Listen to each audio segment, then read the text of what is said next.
Manufacturing centre మన GH లో ఉంది సార్. అందులో 0 to 19 ఇయర్స్ షేక్ నబీ సాహెబ్ ఏ గ్రామం అండి? అమీనాబాద్ గ్రామం. అమీనాబాద్ లో సర్వే నెంబర్ సర్వే నెంబర్ 521 ఖాతా నెంబర్ 10034.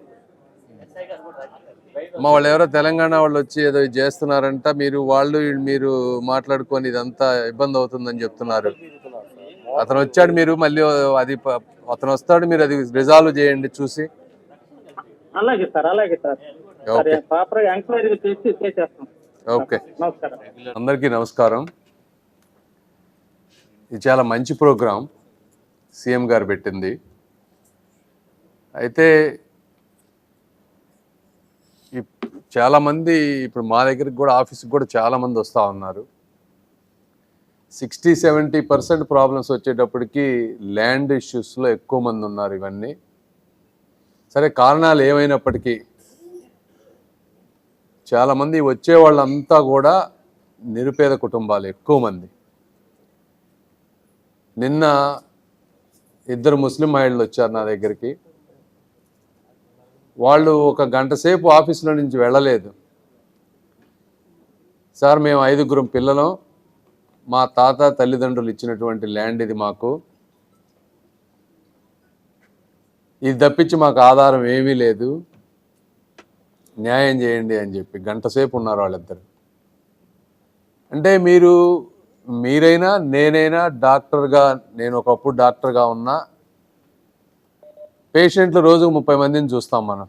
నేను ఒక సంవత్సరం చూసిన తర్వాత అది అలవాటైపోతుంది. ఒకళ్ళు వస్తున్నారు, నెక్స్ట్ వస్తున్నారు. కాకపోతే ఎప్పుడు కూడా వచ్చే వ్యక్తి మనకు ఒక పేషెంట్ అయినా, మీకు ఒక కస్టమర్ అయినా, వాళ్ళ విషయంలో మాత్రం వాళ్ళకు ఒక జీవితం. అది వాళ్ళు వచ్చే సమస్య. వచ్చినప్పుడు 1-2 సార్లు రావటం, పొద్దు నుంచి సాయంత్రం వరకు అక్కడ కూర్చోవటం, ఆఫీసుల ముందు పనులు అవ్వకుండా వెళ్ళటం, ఇవన్నీ అనేది ఎవరికి కూడా మంచిది కాదు. జాబ్ సాటిస్ఫాక్షన్ మీకు కూడా చాలా ఇంపార్టెంట్. జాబ్ సాటిస్ఫాక్షన్ వాళ్ళకు జీవితమే మారిపోతుంది.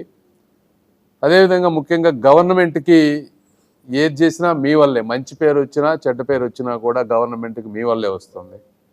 ఇప్పుడు ప్రజాప్రతినిధులు, ఎమ్మెల్యేలు కానీ ఎంపీలు కానీ ఎంతవరకు చూస్తారు, కొంతవరకే చేయగలం మేమైనా కూడా.